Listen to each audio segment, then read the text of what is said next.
It was still too hot to play outdoors. They had had their tea, they had been washed and had their hair brushed, and after the long day of confinement in the house that was not cool but at least a protection from the sun, the children strained to get out. Their faces were red and bloated with the effort, but their mother would not open the door. Everything was still curtained and shuttered in a way that stifled the children, made them feel that their lungs were stuffed with cotton wool and their noses with dust, and if they didn't burst out into the light and see the sun and feel the air, they would choke. "Please, Ma, please," they begged. "We'll play in the veranda and porch.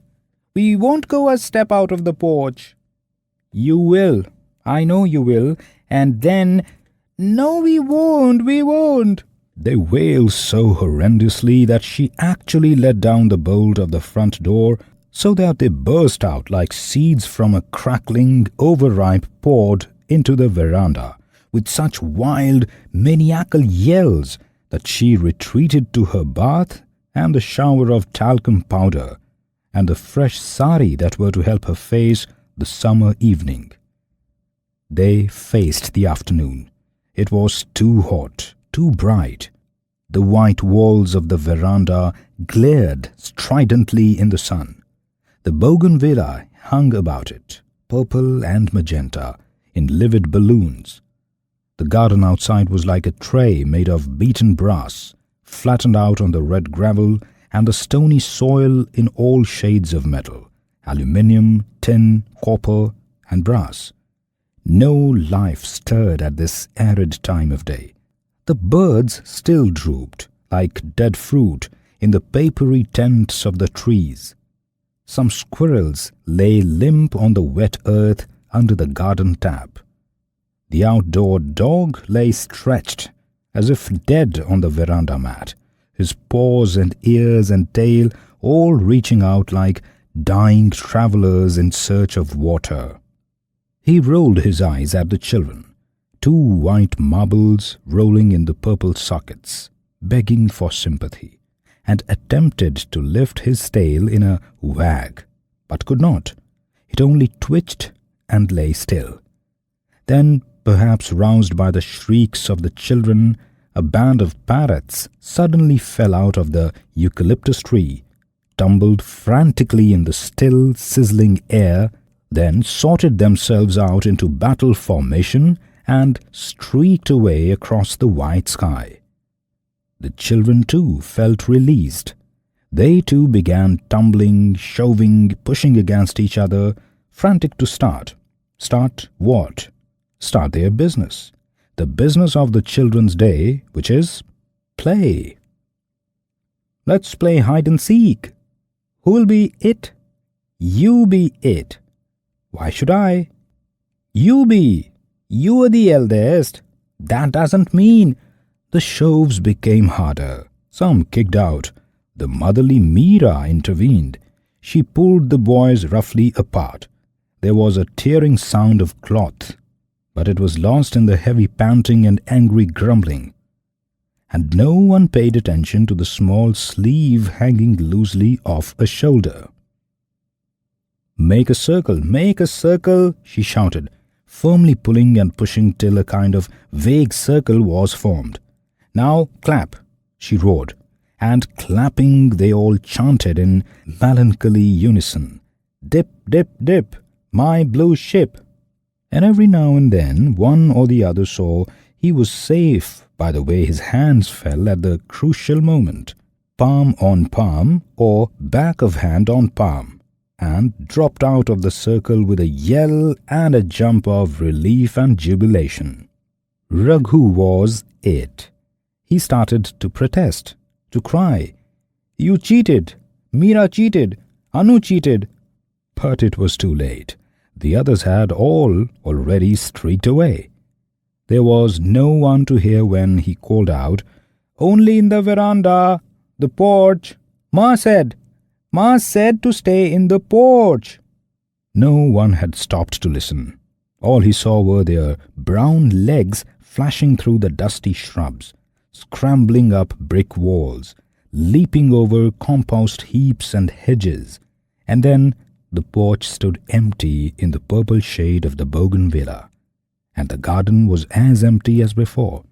Even the limp squirrels had whisked away, leaving everything gleaming, brassy and bare.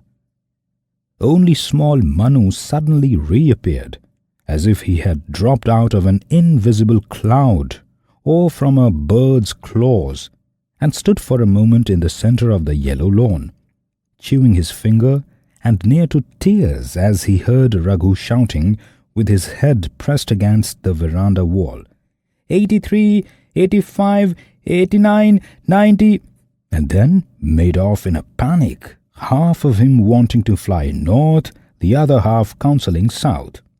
Raghu turned just in time to see the flash of his white shorts and the uncertain skittering of his red sandals, and charged after him with such a blood-curdling yell that Manu stumbled over the hosepipe, fell into its rubber coils, and lay there weeping.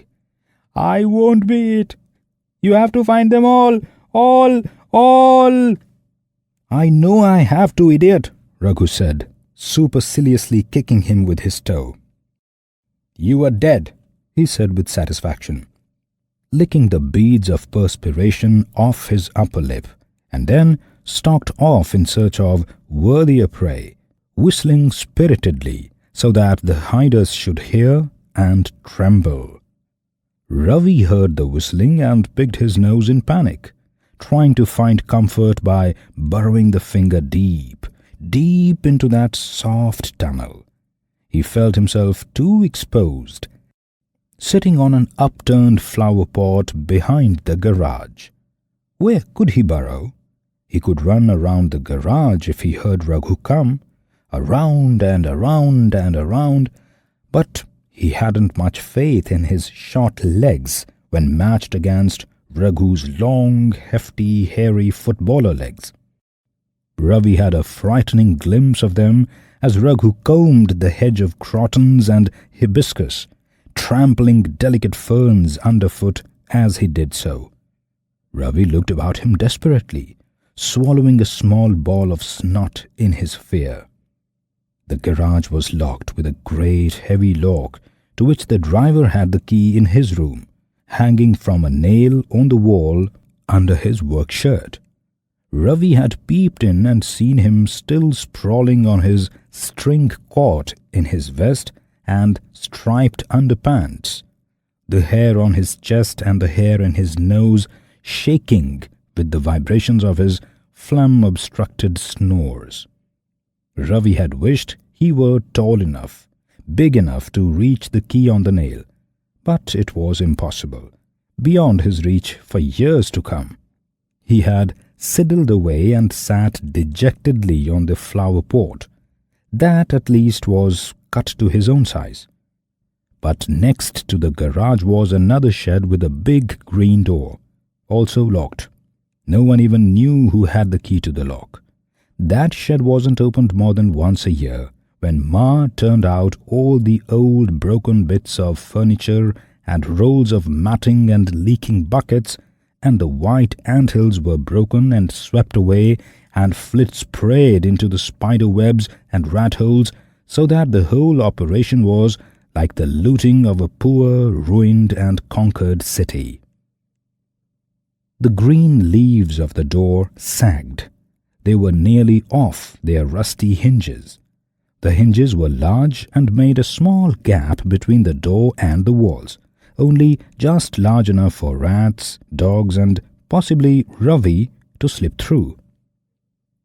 Ravi had never cared to enter such a dark and depressing mortuary of defunct household goods, seething with such unspeakable and alarming animal life. But as Raghu's whistling grew angrier and sharper, and his crushing and wilder, Ravi suddenly slipped off the flower pot and through the crack and was gone. He chuckled aloud with astonishment at his own temerity, so that Raghu came out of the hedge, stood silent with his hands on his hips, listening, and finally shouted, "I heard you! I'm coming! Got you!" and came charging round the garage, only to find the upturned flower pot, the yellow dust, the crawling of white ants in a mudhill against the closed shed door. Nothing. Snarling, he bent to pick up a stick and went off, whacking it against the garage and shed walls as if to beat out his prey. Ravi shook, then shivered with delight, with self-congratulation, also with fear. It was dark, spooky in the shed. It had a muffed smell, as of graves. Ravi had once got locked into the linen cupboard and sat there weeping for half an hour before he was rescued. But at least that had been a familiar place, and even smelled pleasantly of starch, laundry, and reassuringly of his mother. But the shed smelled of rats, anthills, dust, and spider webs, also of less definable, less recognizable horrors. And it was dark. Except for the white-hot cracks along the door, there was no light. The roof was very low. Although Ravi was small, he felt as if he could reach up and touch it with his fingertips. But he didn't stretch. He hunched himself into a ball so as not to bump into anything, touch, or feel anything. What might there not be to touch him and feel him as he stood there, trying to see in the dark? Something cold or slimy, like a snake? Snakes! He leapt up as Raghu whacked the wall with his stick. Then, quickly realizing what it was, felt almost relieved to hear Raghu, hear his stick. It made him feel protected. But Raghu soon moved away. There wasn't a sound once his footsteps had gone around the garage and disappeared. Ravi stood frozen inside the shed. Then he shivered all over. Something had tickled the back of his neck. It took him a while to pick up the courage to lift his hand and explore. It was an insect, perhaps a spider, exploring him. He squashed it and wondered how many more creatures were watching him, waiting to reach out and touch him, the stranger. There was nothing now. After standing in that position, his hand still on his neck, feeling the wet splodge of the squashed spider gradually dry. For minutes, hours, his legs began to tremble with the effort, the inaction. By now he could see enough in the dark to make out the large, solid shapes of old wardrobes, broken buckets, and bedsteads piled on top of each other around him. He recognized an old bathtub. Patches of enamel glimmered at him, and at last he lowered himself onto its edge. He contemplated slipping out of the shed and into the fray. He wondered if it would not be better to be captured by Raghu and be returned to the milling crowd, as long as he could be in the sun, the light, the free spaces of the garden, and the familiarity of his brothers, sisters, and cousins. It would be evening soon. Their games would become legitimate. The parents would sit out on the lawn on cane basket chairs and watch them as they tore around the garden or gathered in knots to share a loot of mulberries or black, teeth-splitting jamun from the garden trees. The gardener would fix the hose pipe to the water tap, and water would fall lavishly through the air to the ground, soaking the dry yellow grass and the red gravel, and arousing the sweet, the intoxicating scent of water on dry earth. That loveliest scent in the world. Ravi sniffed for a whiff of it. He half rose from the bathtub, then heard the despairing scream of one of the girls as Raghu bore down upon her. There was the sound of a crash, and of rolling about in the bushes, the shrubs, Then screams and accusing sobs of, "I touched the den, you did not, I did, you liar, you did not," and then a fading away, and silence again. Ravi sat back on the harsh edge of the tub, deciding to hold out a bit longer. What fun if they were all found and caught, he alone left unconquered? He had never known that sensation. Nothing more wonderful had ever happened to him than being taken out by an uncle and bought a whole slab of chocolate all to himself, or being flung into the soda man's pony cart and driven up to the gate by the friendly driver with the red beard and pointed ears. To defeat Raghu, that hirsute, hoarse-voiced football champion, and to be the winner in a circle of older, bigger, luckier children. That would be thrilling beyond imagination. He hugged his knees together and smiled to himself almost shyly at the thought of so much victory, such laurels. There he sat smiling, knocking his heels against the bathtub, now and then getting up and going to the door to put his ear to the broad crack and listening for sounds of the game, the pursuer and the pursued, and then returning to his seat with the dogged determination of a true winner, a breaker of records, a champion. It grew darker in the shed as the light at the door grew softer, fuzzier, turned to a kind of crumbling yellow pollen that turned to yellow fur, blue fur, grey fur, evening, twilight.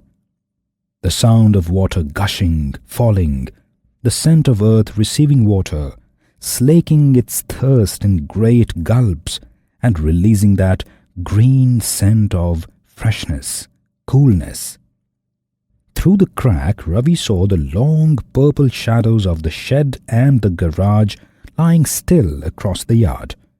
Beyond that, the white walls of the house. The bougainvillea had lost its lividity, hung in dark bundles that quaked and twittered and seethed with masses of homing sparrows. The lawn was shut off from his view. Could he hear the children's voices? It seemed to him that he could. It seemed to him that he could hear them chanting, singing, laughing. But what about the game? What had happened? Could it be over? How could it when he was still not found? It then occurred to him that he could have slipped out long ago, dashed across the yard to the veranda and touched the den. It was necessary to do that to win. He had forgotten. He had only remembered the part of hiding and trying to elude the seeker. He had done that so successfully, his success had occupied him so wholly, that he had quite forgotten that success had to be clinched by that final dash to victory and the ringing cry of "Den!"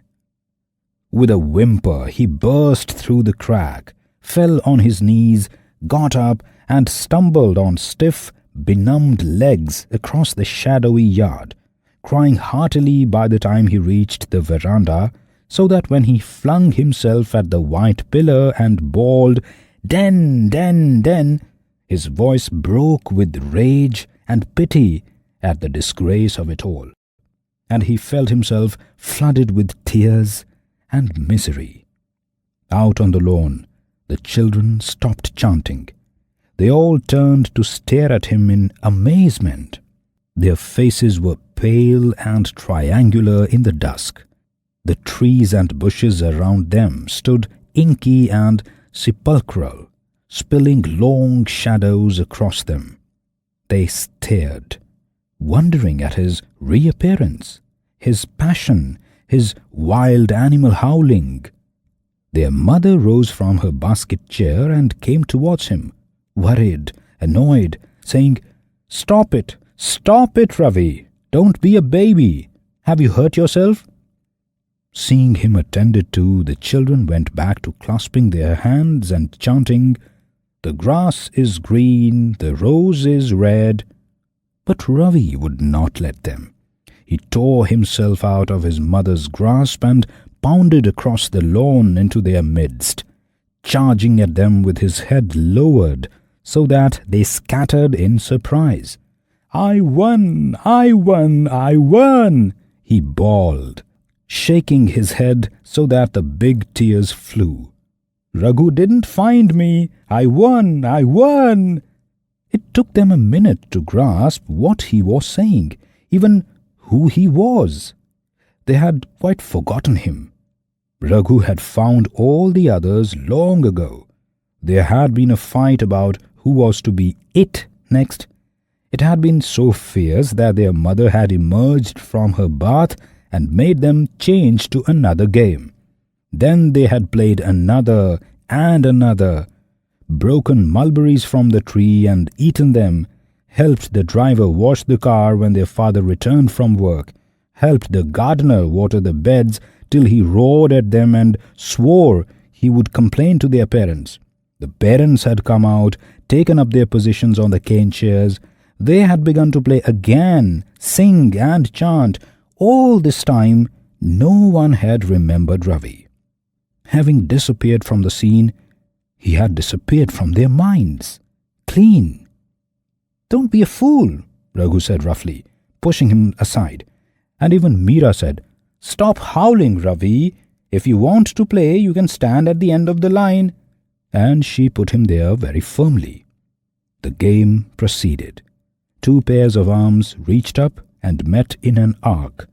The children trooped under it again and again in a lugubrious circle, ducking their heads and intoning, "The grass is green, the rose is red, remember me when I am dead, dead, dead, dead."